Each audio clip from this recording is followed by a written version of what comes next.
का समय हो तो सब तरफ से मन को हटा करके क्या करना चाहिए? परमात्मा का भजन करना चाहिए, ध्यान करना चाहिए, सत्संग करना चाहिए। अगर सत्संग भजन में अगर बाधा पहुंचावे, जो कोई बाधा पहुंचाता है आपके भजन करने में, तो समझिए वो आपका मित्र नहीं, आपका हितैषी नहीं, वो महान शत्रु है। और गोस्वामी तुलसीदास जी महाराज लिखते हैं विनय पत्रिका में, जाके प्रिय न राम वैदेही तजिए ताहि कोटि वैरी सम यद्यपि परम शनैहि।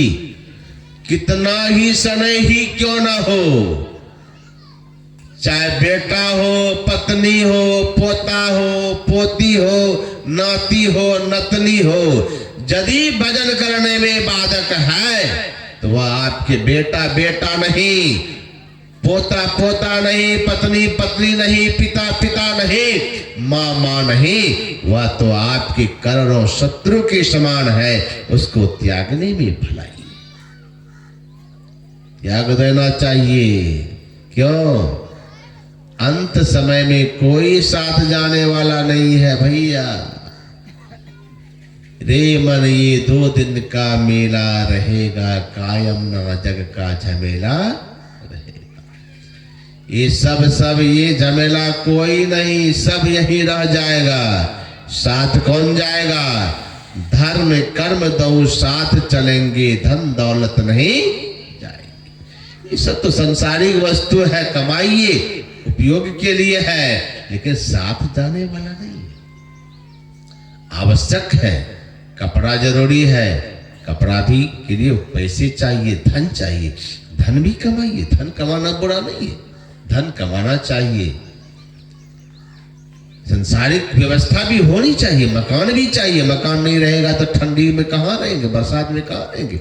भजन के लिए मकान भी चाहिए, भवन भी चाहिए, भोजन भी चाहिए, वस्त्र भी चाहिए। लेकिन हम आपका जीवन होता क्या है, उसी में बीत जाता है और गफलत में चले जाते हैं, परमात्मा का भजन नहीं कर पाते। तो संत महात्मा कहते हैं, अगर छुटकारा पाना चाहते हो तो मुक्ति का मार्ग, हमारे पूज्य बाबा कहते हैं, मुक्ति का मार्ग भक्ति है, जो युक्ति बिना नहीं होती।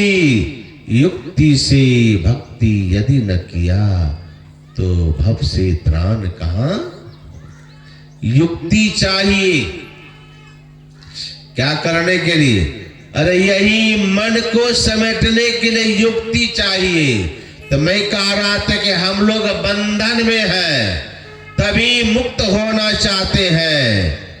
तो बंधन कौन सा है? तो पहला बंधन पड़ा देह का, दूसर त्रिया जान, तीसर बंधन पुत्र विचारो, चौथा नाती।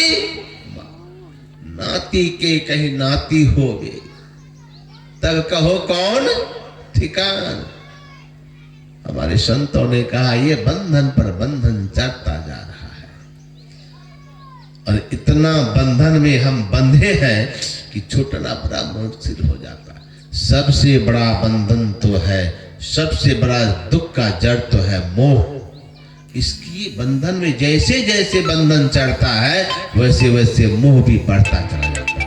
एक बेटा हुआ उससे मोह बढ़ गया, पोता हुआ मोह बढ़ गया, पोता का पोता हुआ मोह बढ़ता चला गया। बंधन बड़ा, मोह भी बढ़ रहा है, मोह घट नहीं रहा है। और मोह बढ़ता जाएगा तो आपकी आसक्ति भी बढ़ती जाएगी और आसक्ति बढ़ेगी तो जब संसार के पदार्थों में आसक्ति ज्यादा हो जाती है तो जीव का पतन हो जाता है। इसे गुरु महाराज कहते हैं